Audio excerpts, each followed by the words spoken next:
Let's start with the truth. Growing up with a narcissistic parent doesn't just shape your childhood, it rewires your brain, your emotions, and your sense of self. From the moment you could understand the world, invisible rules were set in motion. Rules you didn't choose. Rules that dictated how you spoke, how you felt, and even how you saw your own existence. Maybe at first, they seemed small. Don't cry in front of guests, or never contradict an adult. Or maybe they were monumental, carrying the weight of someone else's chaos because you were the only safe space. These rules became your life's unspoken law, quietly shaping your habits, decisions, and relationships long after childhood ended, and most people never notice them. The first rule is deceptively simple. Don't speak unless spoken to. A child might see it as politeness, a lesson in manners, but over time, it transforms into the idea that your voice doesn't matter, that your thoughts are expendable. Family systems theory shows that children in enmeshed or narcissistic households often develop low self efficacy because their words are never validated. Imagine being 12, wanting to ask a question in class, but hesitating because that habit has been drilled into you at home. Only speak if you're sure, only speak when safe. Years later, in college, at work, in relationships, that voice is still trapped inside, overthinking every word before it escapes, doubting its worth. The second rule: your worth depends on their mood. Every compliment feels like a lifeline, every critique feels like erasure. Dr. Susan Krauss, Whitborn notes that unstable parental approval fosters lifelong loops of self doubt and anxiety. You learn that happiness is conditional. Smile, and the world opens for a moment. Frown, and you shrink. That invisible tether doesn't disappear with age. It shapes how you interact with authority, peers, friends, and lovers. The child who constantly gauges a parent's mood grows into an adult, constantly gauging the world. Third, make us look good, no matter what. Here, your life is a prop, your authenticity replaced by performance. Research in narcissistic family dynamics demonstrates the child as accessory phenomenon, where achievements are co opted to enhance the parent's image. You excel academically, socially, even artistically, not because you love it, but because their pride feeds them. And when you fail, you hide.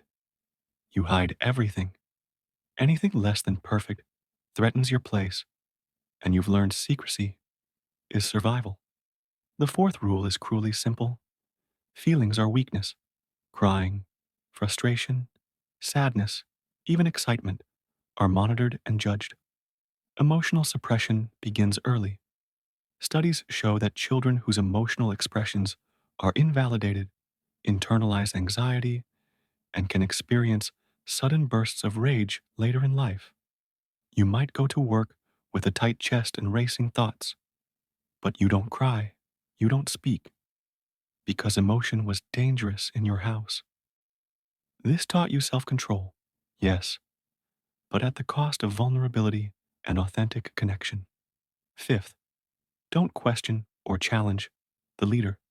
That hierarchy is absolute questioning equals punishment, shaming, or dismissal. Children internalize obedience and learn to distrust their instincts. You might disagree silently with a decision, but you lie to keep peace. And eventually, lying to protect yourself becomes a habit. It follows you into adulthood, where you nod when you want to shake your head, where you agree outwardly but struggle to trust your own judgment. Rule 6: your needs come after ours.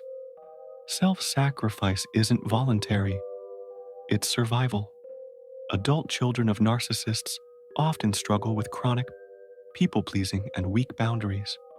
You skip meals, delay plans, postpone joy, prioritize another person's comfort above your own. Years later, this pattern continues. You avoid confrontation, overwork, and place everyone else's needs first.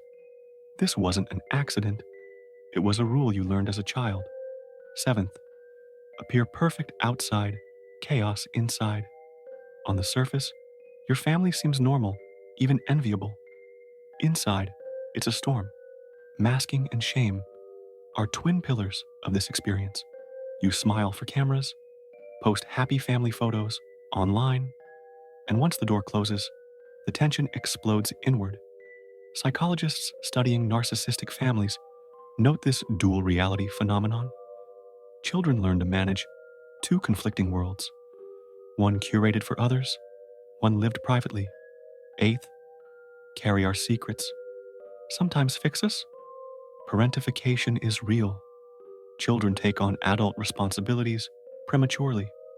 They soothe emotional meltdowns, manage finances, protect reputations, all while their own childhood slips away. At 16, you calm a parent's crisis instead of completing homework. At 25, you mediate disputes that shouldn't be yours. Survival required it then. Adulthood still demands it unconsciously. Ninth, show no weakness, emotion, or failure. Perfection is non negotiable.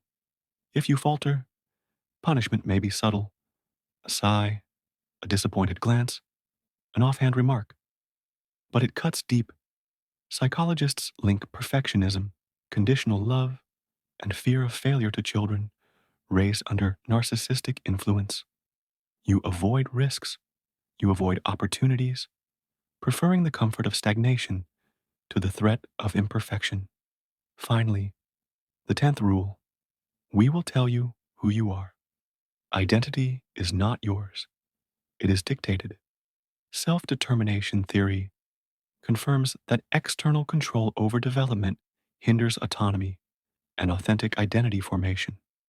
Your career, your choices, even your hobbies, are filtered through the parents' expectations. You pick a path to satisfy them, not yourself, leaving an ache of emptiness that you may carry for decades. These 10 rules leave invisible scars. They shape thoughts, behaviors, decisions, and relationships long after childhood ends.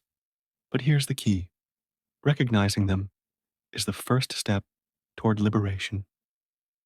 Understanding these rules weren't truths about you, they were survival mechanisms. Allows you to reclaim your voice. Begin small. Resist one rule silently. Make one choice for yourself. Acknowledge a truth you've ignored. You are not broken. You are not weak. You have learned, survived, and carried more than most. These rules were never yours to obey. They were never meant to define your life. And now, by recognizing them, questioning them, and gradually dismantling them, you can rewrite your own code, your life, your rules, your identity. This is not about rebellion or perfection. It's about reclaiming what has always been yours: your voice, your feelings, your power. The rules may have shaped you, but they do not define you. That, more than anything, is freedom. You survived what many never will. And now, finally, your life can reflect your own choices, your own truths, and your authentic self.